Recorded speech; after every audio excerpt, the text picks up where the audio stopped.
Thank you. It's the right side, right? Thank you. Good morning. Is it the right side? Oops. Got to get this working here.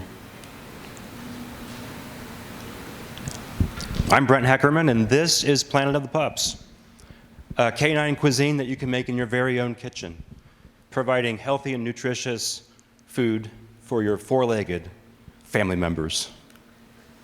I'd like you to meet Aries. This is our now 10-year-old miniature Australian Shepherd. About 5 years ago, Aries had a critical health problem. He had pancreatitis, and we were going to lose him.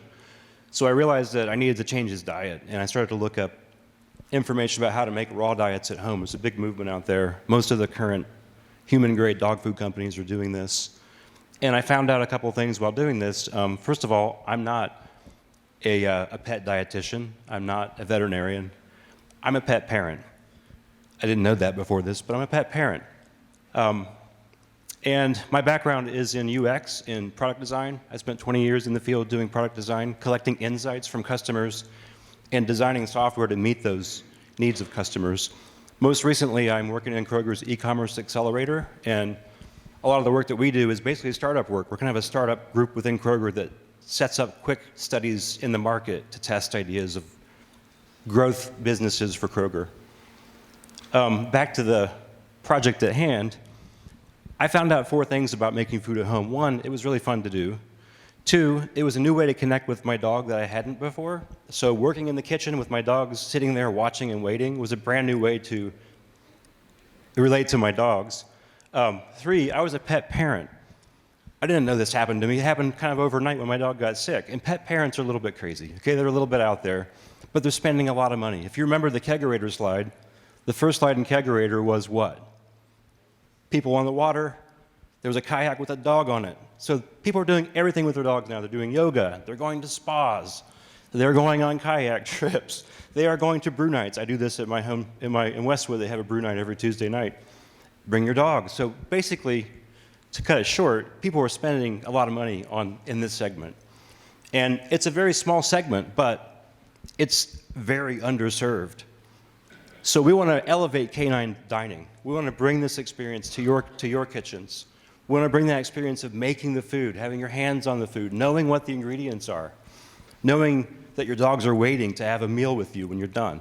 This is all about making new connections, kind of ritualizing that food in the kitchen with your pet that people aren't doing now. And we want to do it in a really unique way that's not been done yet. We want to create meal kits that come to your house that are easy to use. You can unpack them while your dogs are watching, and you can make a week or 2 weeks worth of food. And it's kind of like that brownie moment. I want you to think back to your childhood when your mom or dad made brownies. What happened at the end? The brownie bowl, the batters, the spatula, everyone wanted to lick it and clean it off. And that's what your dogs do when you make food at home with them. Here's the market. We want to start here in Cincinnati because we know that there's a market out there. It's a very small, underserved market, but we know them really well through our research. We know what they need. We know what they want. We know that they're willing to spend money on it. And this is the growth model for 2025. What's not written in here is that the overall pet category compound annual growth rate is 7% for all pets, which is huge. What that means is that there's room for founders to start making money in this space. This is how we get there. In Cincinnati, we want to start with 2 recipes. From our research during this course, we learned that there are 2 pinch points when people want to get worried about making food for their dogs or getting food. One is when they're puppies. Puppies come home. People want to treat them like babies. You do everything that you can do to make that dog healthy and happy. And then secondly is when dogs get older, start experiencing some aging issues. That's when they also start to feel like we better change our diets. We want to take advantage of grassroots events and social consumerism through Facebook groups and such in Cincinnati. We know that this community of people are talking about their dogs. They're going to events with their dogs. They're going on hikes and camping with their dogs. And they're very accessible. We also think that the cost of acquisition is pretty low, so we can tap into the local market without a lot of extra marketing costs and start getting this business up and running. The main thing is in the beginning, we want to test out, are our recipes any good? Do they get repeat purchases? And then secondly, we want to make sure that we can nail down the supply chain so we can get those hard-to-access ingredients like dandelion greens and chicken hearts and beef hearts. Here's our timeline. Essentially, it's the same thing I just said, but where we need help mostly is in this space. We want to lock down the IP. Make sure there's anything in the LLC that we need to have covered for protection is there. We also want to test our recipes to make sure that they meet the requirements of the AAFCO, which is kind of like the FDA for pet food. And then thirdly, packaging. We just need to make sure that we can turn over recipes to people and it's safe. It's not contaminated. So I need some expertise in that space. And our main goal is to get you to the brownie bowl faster. This is the brownie bowl moment that happens every 2 weeks in my kitchen. If you're interested in helping me, if you're passionate about feeding the best food to your dogs and taking the best care of your dogs that you can, I'd love to have you on our team. Thank you very much.